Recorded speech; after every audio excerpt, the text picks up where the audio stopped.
engagement is really important. People will come and they'll look at your stuff and that's great. But if they're not engaging with it, they might just be passing through. I like to focus on engagement, on moving my potential people from social media to my email list, seeing those actionable steps. Hello, friends, and welcome to the newest episode of Creatives on Camera. If you're an entrepreneur teaching, designing patterns, or running a shop and feeling like video is just too complicated or time-consuming, you're in the right place. This podcast is your guide to creating video content that connects authentically with your audience, builds your business, and expands your reach without the stress of a huge production or expensive equipment. We make it simple, effective, doable. I'm Lyric Montgomery Kennard, an artist, educator, and host of the show. Join me as we explore practical tips and strategies to help you confidently share your creativity online. Let's get started. Hello, friends. Welcome to Creatives on Camera, the podcast for makers and educators growing their teaching businesses with purpose, creativity, and connection. I'm your host, Lyric Kennard. Today, I'm joined by Amberleigh Adoff, artist, educator, and social media manager for the Craft Industry Alliance. In this conversation, we talk about something every solo business owner needs: community. We explore how building relationships with other creatives helps us share perspectives, stay grounded, and see our work more clearly. Amberleigh also shares insight on creating systems that free up your time, managing the emotional highs and lows of running a business, and pushing past imposter syndrome to do the work that matters. And of course, we also talk about social media, about creating content, how to use it effectively, and how to manage it in a way that doesn't feel like you're sinking time into an empty void. Whether you're just starting out or deep in the daily grind, this is a conversation about staying steady, staying connected, and giving yourself room to grow. Let's jump in. Hello, friends. I would like to introduce you to Amberleigh Adoff from B Suite Studio. She is a surface pattern designer, and she has a business helping people manage their social media, mostly solopreneurs, but also the Craft Industry Alliance, which is one of our favorite organizations and companies. It's the trade organization for the craft industry. And I think that's where I met you, at a Craft Industry Alliance booth or event. And we were told to send photos to Amberleigh. So it was really fun when I got to see your face and watch what you do. So why don't you tell us a little bit about who you are, why you're in this creative business, and what your businesses look like? Absolutely. So I am actually a former educator. And so I left teaching to pursue a creative career in surface pattern design. And while I was building my surface pattern design business, I realized that I really enjoy the business side and the marketing side of business. So I started to freelance as a social media marketer and virtual assistant for other creatives through Craft Industry Alliance, actually, is where I connected with a lot of my clients. So a lot of my clients are in the craft industry. That's awesome. Tell us a little bit about the surface pattern design. How does one actually make an income designing pretty patterns on things? That's a great question. There's a lot of ways to build income, and you kind of have to have multiple ones when you're pursuing it. So I mainly focus on licensing, which is basically other companies renting my artwork for their products. And then I make royalties off of that. So I do that, as well as I use my designs on my own products that I sell, or on print-on-demand sites where I can upload my artwork and other people can buy products with it on there. And then I make, a commission or royalties off of that as well. Yeah. And I see that you have an Etsy shop where you make beautiful things. I mean, you're still a hands-on maker. Yes. I love working with my hands. And so that's a favorite part or aspect of my business. Not everybody does that, but I do like to make my own products and hold them and sell them, and kind of that tactile of seeing like your artwork on an actual product is really exciting for me. It is really fun, isn't it? Why did you get into the business support side of things as a social media manager? Yeah, I think when you're building a surface pattern design business with licensing, it takes time. It takes time to find clients and to build up those royalties. So I needed something in the short time to also supplement my income. And as an educator, there's a lot of skills I have with management and just behind the scenes, like organization. And so I figured those skills would be applicable to helping other businesses in the behind the scenes. I like creating systems and organization and all that. And a lot of creative business owners need support in that area. You know, they want to focus on the creative part, and I'm really good at the logistics and the detail oriented aspect of things. So it was kind of fun to use those skills in a different way and to help and support other creatives in the same way that I liked helping students. So it kind of met both those needs of wanting to support and help other people, and then also using my skills with organization and creating systems. In a practical way, what does that look like when you are supporting somebody's business? What are the things you actually teach another business person to do, and what do you do for them? Yeah, I mean, I think it's a lot of problem solving. So every creative has like a problem they're trying to solve, whether it's they don't have enough time for something or they don't know how to organize something. And so I think my skill set is taking those challenges and trying to figure out systems that solve that, whether it's just creating a way to organize content for social media, or whether it's a way to, organize clients or emails, just cleaning up emails, so you're not overwhelmed. It's really identifying, it's very personalized to each creative, and trying to offload the things that creatives don't enjoy doing that I most likely do enjoy doing, and taking that off their plate. So it could be creating systems that work for them, but it also could just be managing and taking something off that they just don't want to deal with and want to focus on other aspects of their business. What do you do for the Craft Industry Alliance? I manage their Instagram account.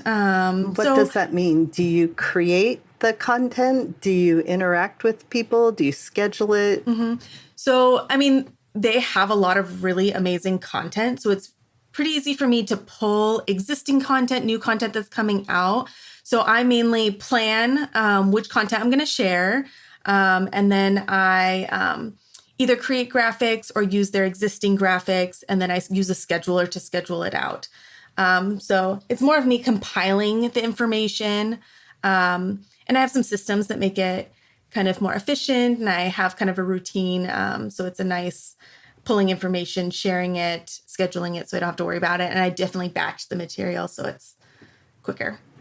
I love what you said about using existing materials. Some people don't even think about looking at their data on their website, on their blog that's been around, and finding a post that's most popular, right?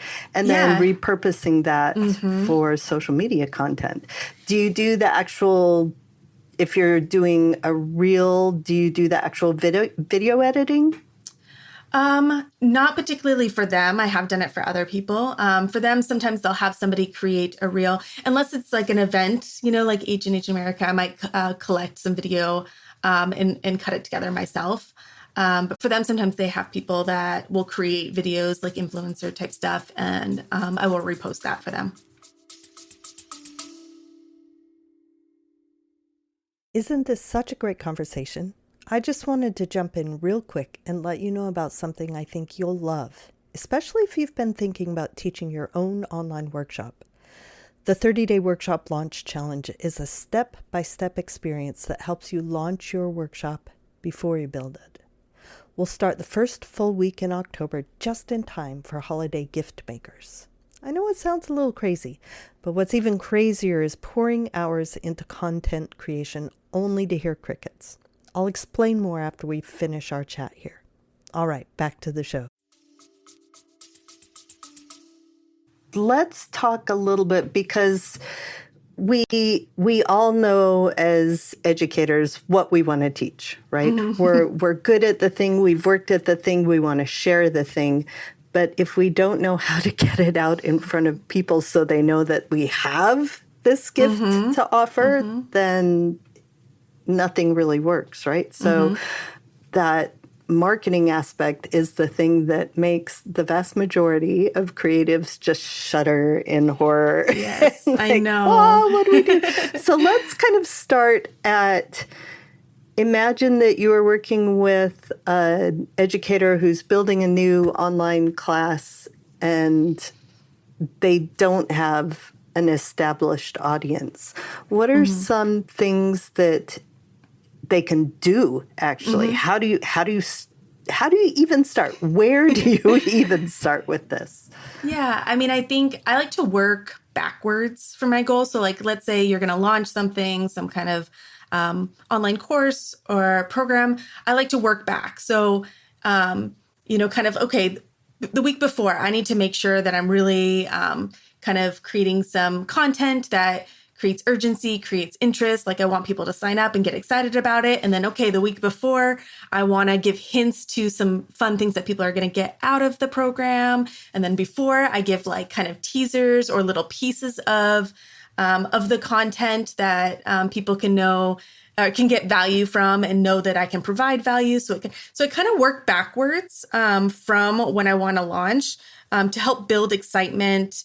And like you said, like you mentioned repurposing content. I think people think that once you put it out there, everybody's going to see it. And the truth is, like in social media and stuff, you may see it, you may not. So you kind of have to repurpose and post multiple times. So that way, if people don't see it the first time, they can see it the second time. You post the same thing multiple times? What I would say is like taking similar information and just repurposing it in a different way. So maybe early on, I do a post that's like a carousel that just kind of shows some key points that people are going to get out of my course. And then the next week, maybe I create a video where I'm talking about some of those key points. And so it's kind of taking the value and the information that you have and breaking it up and using different approaches to it, and then kind of trickling it backwards from when you're going to launch. That way you have plenty of opportunity for people to get invested, to get excited, and to know more about what it is you're offering. So I think it's good to planning ahead is really helpful when you know that you're going to do that so that you can prepare for that. Right.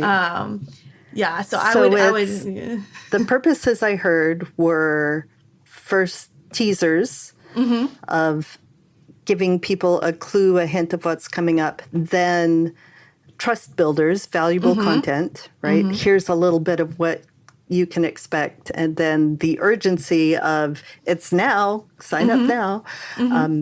And when you say content, are you talking about videos, photos, captions? What does content mean? If somebody is not on social media, what does that mean?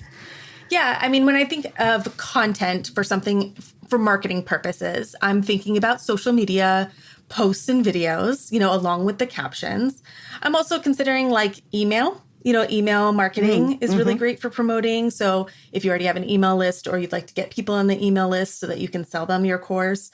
So I think a combination of both social media marketing, email marketing, and even if you have a website, maybe doing some blog posts.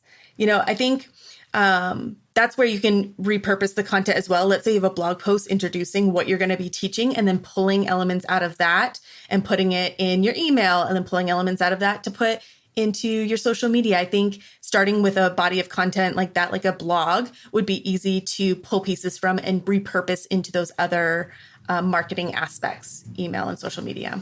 I'm a huge fan of the efficiency of using one video or one piece of writing and breaking it up and using it in all the places. So you don't have to come up with new things all the time. Absolutely. When you're filming a tutorial, when you're filming a course, keep that raw video. And when you're filming, do your still shots, do your headshots, do your B-roll, do all the things so that you have this library of content all at once. Absolutely. Yeah, I agree. I keep like a folder on my phone where I just will dump all the B-roll, all the photo clips, so I have a place to go and just pull to create those clips and content information. Right. So that's a first level of organization and efficiency. How do you, what different online schedulers do you use? And for somebody who, again, let's just talk to people who have not been on social media as a business trying to market, and they feel completely overwhelmed. Like, I have to do all these things every day and I don't have time to make my things. What does it look like to actually implement getting this content out to people in a way that makes any difference at all? Often we feel like we're just spilling all this time into a void. Yeah, I'm always surprised when I'm getting new clients at how many people don't use a scheduler. And a scheduler is amazing. Being able to put your content or schedule your content out for several weeks and not have to worry about it is way easier than trying every day to think like, oh, what should I be posting? What should I be doing? So I like to use Later is a really good scheduler. Along with Planoly. Planoly has kind of a more visual aspect to it, so I like that. But Later's a really great scheduler that can connect to multiple different accounts, whether you're using Pinterest, Instagram, LinkedIn. If you're looking for a free scheduler for Instagram and Facebook, you could use Meta Business Suite. It's so complicated. It's so complicated. I agree. I use it with some clients, but it really is clunky. It's a pain. So it's not my favorite, but it's free. But I would say Later is probably one of my favorites to use for scheduling. Right. So what schedulers look like, it's a subscription platform most of the time, and you connect it to all of your different accounts, and you can put a piece of content up one time and it will send them to all the places. So you are not manually doing all of these things. Yes. So much easier. Good to know.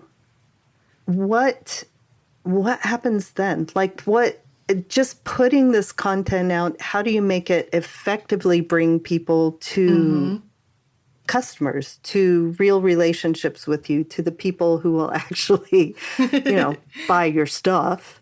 Right. Yeah, I think I'm a big data person.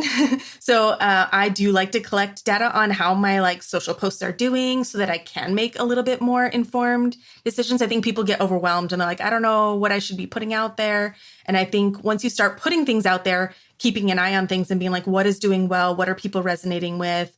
Making sure if people are commenting, you're responding and engaging with people. I think also thinking about how you interact with content. What is the type of content that you like and you're drawn to, and reflecting on that. I think people think that they have to do these very polished, perfect videos that they put out. And really when you're looking at content, nobody's really analyzing that or judging, you know what I mean? We like stories, we like connecting with people, we like seeing behind the scenes. So I think paying attention to the content that you enjoy and implementing that in your own stuff, and then keeping tabs on and collecting data on what is doing well and what's not. So that way you can make adjustments that are educated. Do more of what works well. In Later and platforms like that, can you see the data from all the different platforms, or do you have to log into each of the different platforms? Some platforms do have some analytics tied into it. And then you can, of course, go in through. So I know Later you can see some of the analytics, if you use your link in bio, it'll collect analytics and Instagram and things like that. But I a lot of times will go into the individual accounts because they do kind of get different information. Right. Yeah. And are you looking at views or engagements or comments? What's important? Yeah, it kind of depends on your goals. I think engagement is really important. I think, people will come and they'll look at your stuff and that's great. But if they're not engaging with it, they might just be passing through. So I think for me, I like to focus on engagement. I think I like to focus on moving my potential people from social media to my email list, How? Seeing those actionable steps. I think looking at email subscribers from social media, having ways to encourage your viewers to get to your email by maybe offering leads, whether it's more information about your course or a little snippet of your course, something to get them to your email list. I think social media is great for advertising and things like that, but it isn't an audience that you own, whereas in your email it is. So it is helpful to get those people. I think I've heard like a good analogy of like the people who are stopping by your social media. They're in your town, they're visiting, they're maybe coming into your storefront, but you really want them to become your friend, become regulars and really interact with you. So you need to get them to your email list because that is like your inner circle. Those are the people who are already invested, want to be there. They're more likely to buy from you than people who are just passing through your social media. So I think in the end, I think that is the goal, is to have them engage enough to want to be in that inner circle in your email. So finding ways to do that, whether it's offering that lead to incentivize them to join your email or just giving them reasons to follow you more closely, I think is important. Do you actually say in your videos, hey, come sign up on my email list, or here's a freebie I have to, do you pitch those things? Or Yeah, absolutely. I mean, if people don't know that's there, they're not going to know how to join. So yeah, absolutely. I think explaining, showing what you're offering, and then giving them an opportunity, if they're messaging you on your posts and saying, hey, I have more information. Like if you want to dive deeper, here's a link, join my email, or download this lead. Yeah, I think you have to let people know what's available and what you're offering for them to engage in it. And the offer, whether it's the course, sometimes to get people on, lead magnets are fantastic. It's a gift that you give in return for the gift of their email back. Have you seen some lead magnets that have done really well? Or give us a general idea. A lot of my students at the Academy for Virtual Teaching will come up with basically a whole course or a whole book as a lead magnet. And it doesn't need to be that. No. Tell us about some of the lead magnets that you've seen. Yeah, I mean, I think like if you have a really intense course with all this information, sometimes just pulling out the key points from that to give people kind of like a heads up.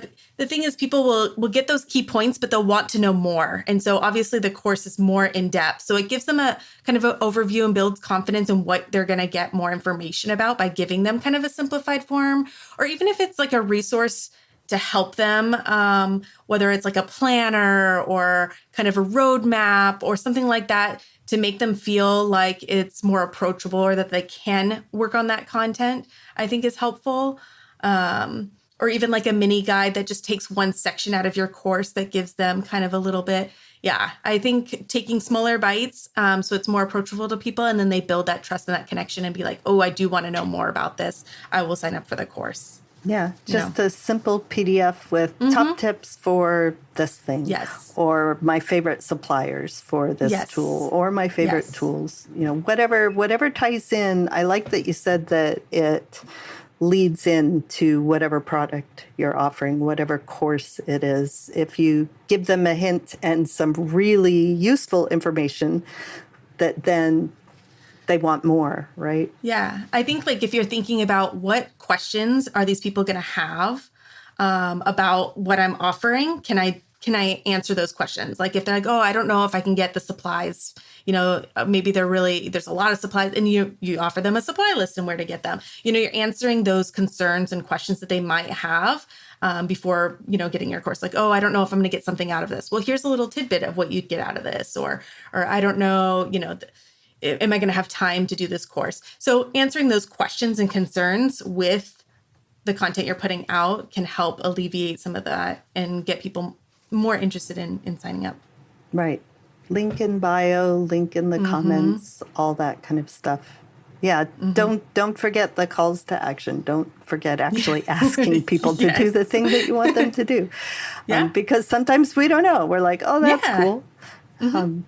So offering them something a little bit more is lovely and delightful. Tell us a little bit about your business support business, the structure. I mean, that's what we're all about, is building businesses here. And I'm always really curious of like, where do you host your things? How do you structure your offerings? What is the delivery system? How do you make it work for you? Like the marketing VA aspect of my business? Yeah. Yeah. I mean, organization is key, right? Because I'm managing my own business and then other people's businesses. But But I think people will reach out looking for specific needs, whether it's, hey, I just need somebody to manage a social media, or I need to. And what I do is I basically propose, either a package or my services for specifically what they're looking for.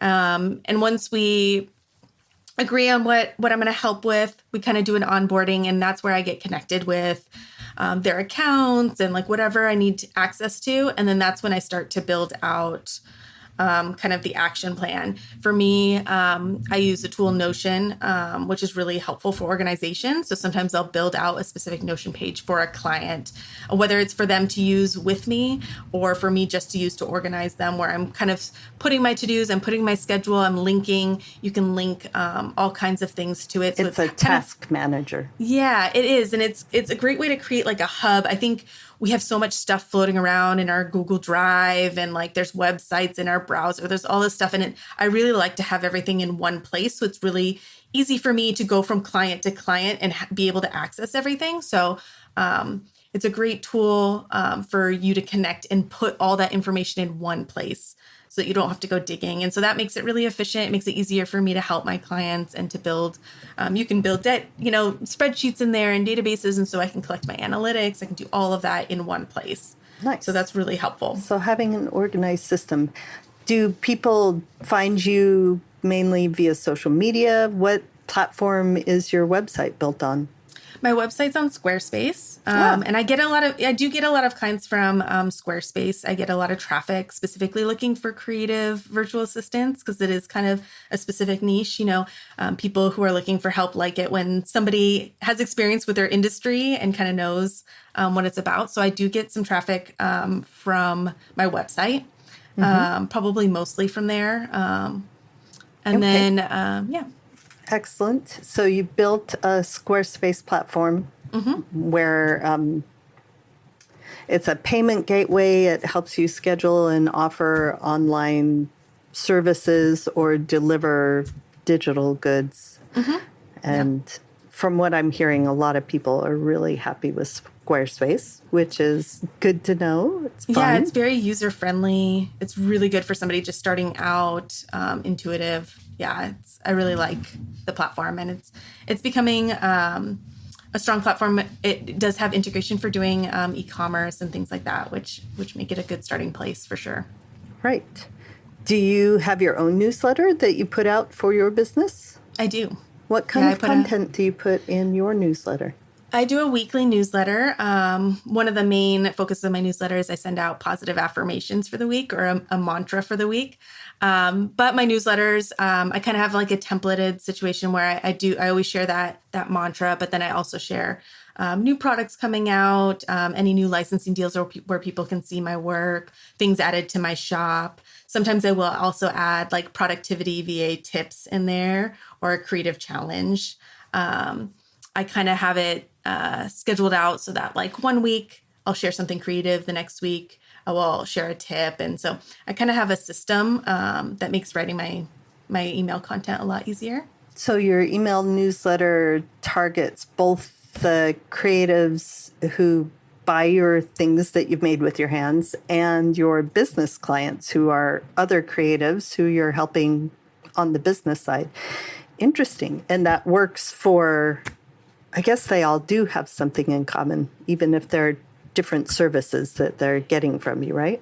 Yeah, I think everybody, even depending on the level, everybody has creativity. And so, and everybody has kind of their own insecurities about it. So even if you're a professional creative, there's other creative aspects that you might be intimidated about. And I'm really, my goal is to make everybody comfortable with creativity and exploring that. So whether it's somebody who's new to it or somebody who's done it for a while but is looking to explore other aspects of their creativity, I think it's all kind of the same audience. And I think everybody's trying to find ways to be more organized and make things easier for them so that they have more time to create. So I do think it overlaps with my audience. Oh, good. And I love having a template, having just, this is the thing that I plug into the system that I know that works. It's too hard to come up with inventing the wheel. You have to make it easier. You have to find ways to make it simpler. It is. And you can repurpose content, right? So the same stuff that goes in your newsletter can go in 5 social media posts, right? Yes, exactly. Beautiful. Excellent. If you have dreams for your business going forward and you have plans, what does your business that is your easy button, done, amazing, perfect look like?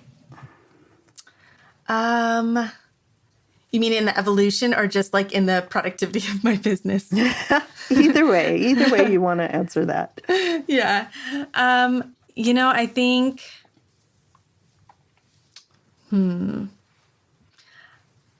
think something that I'm exploring more in kind of making my business easier to run and so that I do have more time to do the creative stuff is I am exploring using AI tools to kind of better support and take off my plate the things that I don't enjoy doing so much. I think there's a lot of room for growth there in finding ways to simplify things, whether it's using AI to help you brainstorm content for your social media. If you already have content, but you want to break it up into those different aspects, ways to do that, or even ways to kind of plan and organize your email. I think AI is a great tool that I'm definitely exploring that I think is going to make things a lot easier for me when it comes to the business side of things. Yeah, that can be a great virtual assistant for you, the virtual assistant, right? Right. Let's go back to your transition from being an educator to a solopreneur, working this on your own. Why did you choose to go out on your own? And what does that feel like for you? How has the journey been? I know all of us we look at people who are successful and think, oh, it was so easy for them, right? Yeah. What has it looked like for you? Yeah, I think, as a teacher, during COVID, I was asked to teach both at my school, but also at an online academy. And I'd been thinking for a while that like I might like working from home or working for myself. I'm very, driven on my own. And I was an art teacher. As an art teacher, you're often on your own in your school. So teaching online during COVID actually made me realize that I really enjoyed being in my own space and having control over that. So that was kind of one of the key things that kind of motivated me. I was a little burned out too, and I was looking for something new. I never really planned to teach forever. And so it was good timing for me to like step away and start to pursue something on my own. And I'd been interested in surface pattern design for a while and kind of was exploring that while I was teaching as kind of a creative outlet. So it was kind of like a perfect storm of like, me realizing that I really do like working on my own, working from my home. And I enjoy teaching online, which I guess, not a lot of teachers do. And I really enjoyed that aspect. So that was kind of a clue into like, I think I'm ready to step away and try something else, which was hard. I taught for 11 years. And so leaving, I was really fortunate. One of my other really good friends was going to leave the same time as I did. So we had some support for each other in both leaving to pursue creative work. So that was kind of nice. So it was kind of a perfect storm of different things coming together and having the opportunity to step away and feeling confident that I would enjoy and that I could do that on my own was really helpful. And so you've been doing it for several years. What was that journey like? What were some of the ups and downs? Of teaching? Of building your own solopreneur business. Yes. I think, it's very intimidating at first. When I was preparing to leave teaching, I did take some online courses in marketing because I knew that one, it would be helpful for my business. And then I thought maybe I'd be interested in helping other people. So that kind of built my confidence. There's a lot of imposter syndrome when you're leaving and trying something completely new. But I think taking small steps, I knew I wanted to get into surface pattern design. So I knew I had to build a portfolio. So I really focused on that. Taking other people's online courses helped to build some confidence. So I was definitely involved in some coursework there and really tried to focus on building my creative skills. But at the same time, I did understand that building your business skills is also very important. When you're a creative entrepreneur, you need to have those business skills as well on top of the creative skills. So I did spend some time trying to learn that, what does marketing look like? How do you manage social media? What is all? So I spent some time building up those skills and practicing that, using myself as a guinea pig to test that out, and then helping other people help me learn more, for different industries and how to apply the same skills. So it was definitely I was trying to be a sponge and learn, as a teacher, I'm a lifelong learner. So really just trying to learn as much as I can from those around me. I definitely also started to connect with other creatives. I think that's important. Because most of my community before were teachers, because that's what I was surrounded with. So I started to connect more with like creative groups in my area and other creatives. And I think that's really valuable because you learn from each other and you have the support from each other, especially when you're doing a new career, new creative career. You need that support because there is a lot of ups and downs.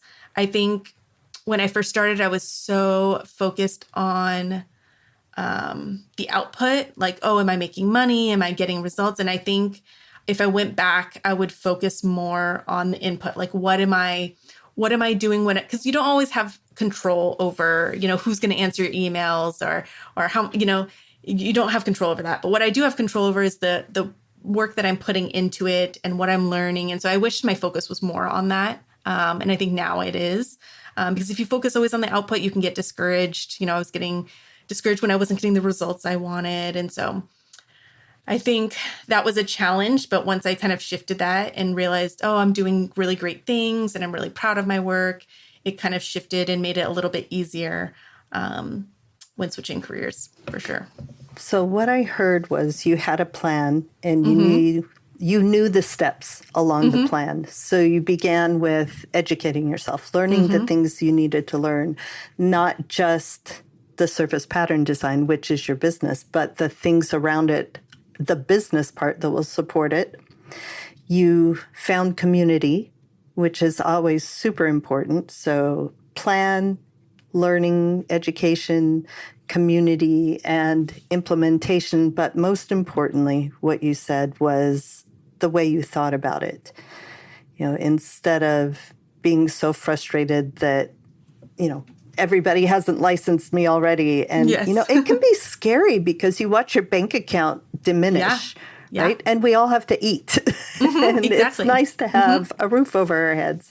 So it can be really scary to not know if this is going to work or not. Yes. But then you moved into this, the whole thing is a learning process. The whole running the business is let me test and learn and grow from the things I've already done. Yeah, I think I learned that while teaching, like taking risks and trying things. When you're a teacher, you come up with a new lesson plan. You're like, I don't know, kids may respond to it, but you just go for it. Like, what's going to go wrong? And so I think that built up my skills in risk taking and experimenting and trying new things. And that really carried over. I knew like, okay, if this is not working, I'm going to try this and see how this goes. And it helped with not being afraid to take those risks and experiment. And I think that's really valuable because I think sometimes you have to do that. You have to go out of your comfort zone, try something new, experiment, see if it works. If it doesn't, that's okay. Go back and try something else. I think that's an important aspect of when you're getting started. Yeah, when you're getting started, even going along in the businesses, because businesses too learn and grow and pivot and things happen. Life happens to a lot of us.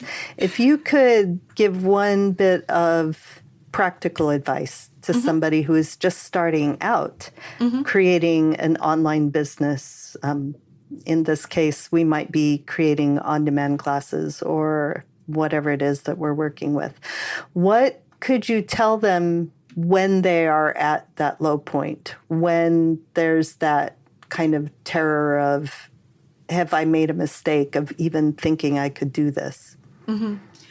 I mean, as an educator, I know that like what we perceive as failure is actually learning. I think those low points in your business are the parts where you learn the most. When you're being successful and things are going great, you're not really learning as much. And so I think those are positive, important aspects of your journey because it's where you stop, you reflect, and you learn from. So it's actually a normal part, but also a positive part of running your business because it's where you're teaching yourself how to pivot, how to try different things, how to be resilient. So I actually think that building a positive relationship with those low points or what you perceive as failures are a good thing.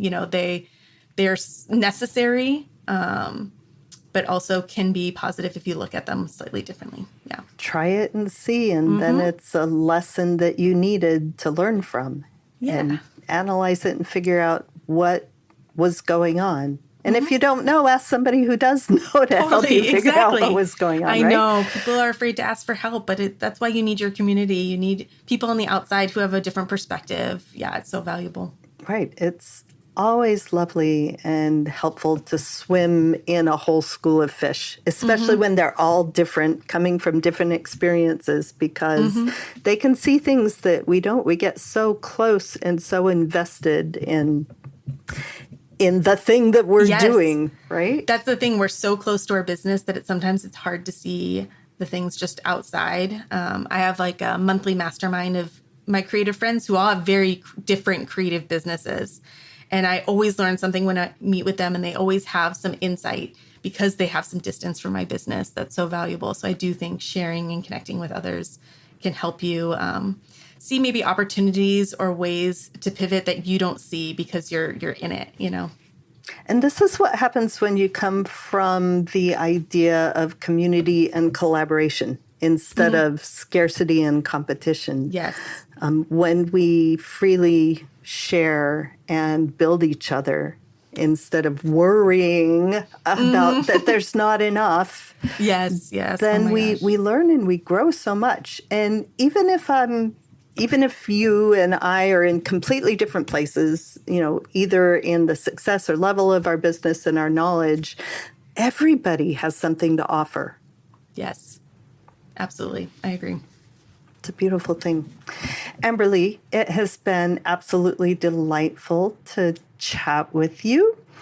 I would like to throw out a quick question about what is the last thing you made?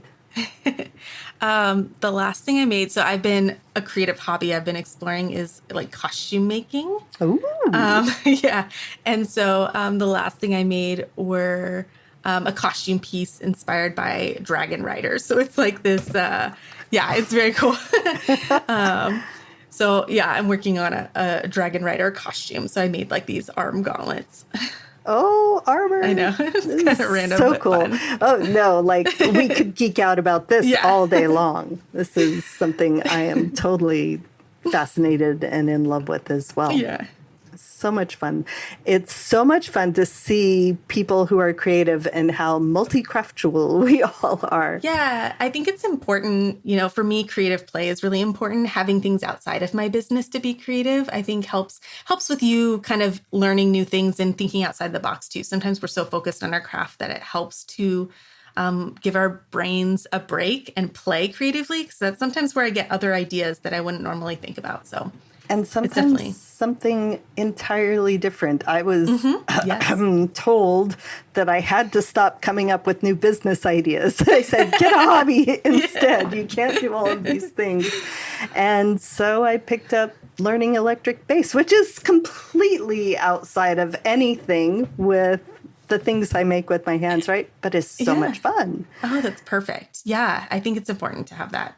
Both for our creativity and our brains. Right? And I don't have to be good at it. And it's amazing the ideas that come to me for my business that I actually need to be focusing on while I'm doing this other thing. You let go of that kind of anxiety about, am I going to get this right? Is this thing going to work? What do I have to do next to make this work? Yes, I totally agree. Amberleigh, thank you so much for spending time with us. It's an honor and a pleasure to have you with us. Thank you so much for having me. Thank you so much for joining me on Creatives on Camera. I know there are countless podcasts out there, and I'm honored you spent your time here. If you enjoyed this episode and don't want to miss the next one, please subscribe to the podcast. Then, if you'd like to stay connected and get even more tips on teaching, marketing, and video creation, sign up for my email list at academyforvirtualteaching.com. You'll get exclusive insights and updates delivered straight to your inbox to help you grow your creative business with ease. Lastly, be sure to check the show notes below in the episode description for links to everything mentioned today. And I'll see you in the next episode.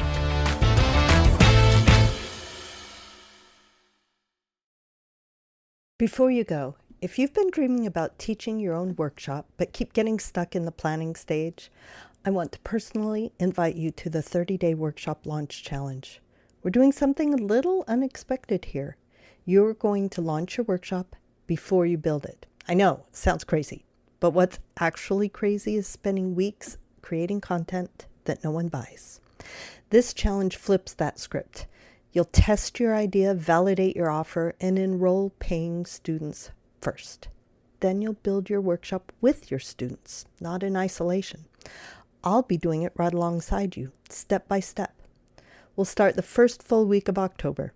Join us now at a4vt.com. That's a4vt.com. Let's launch your workshop the smart way.